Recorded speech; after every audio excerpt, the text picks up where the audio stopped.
Welcome to Chillin' 101. We hope this video helps.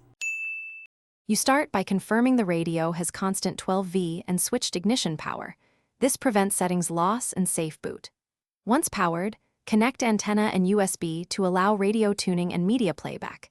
If you plan to use navigation or apps, insert a SIM or enable your phone hotspot so maps and updates work. Make sure steering wheel controls and can harness are plugged in. That lets you keep factory buttons functioning. Now tap the power button to begin the setup wizard and follow on-screen prompts. You'll proceed through language, time zone, and display brightness to ensure clear visuals while driving. Next, pair your phone over Bluetooth, accept phone and media permissions so calls and audio stream correctly, verify microphone input for voice commands. Then connect to Wi-Fi or mobile data and sign into your Google account to sync Play Store contacts and maps. This is why Apps Update and Navigation restores your preferences. Once done, adjust notification and location permissions to balance privacy with functionality. You finish by calibrating the touchscreen and mapping steering wheel buttons so controls respond reliably.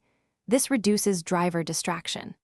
Test FM/M/DAB, streaming apps, navigation routing, backup camera feed, and audio equalizer to confirm correct behavior.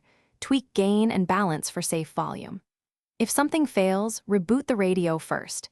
If persistent, inspect fuses and harness connections. Then perform a factory reset as a last resort. This clears software faults, but returns settings to default.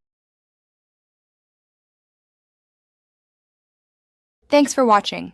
Consider subscribing if we helped you.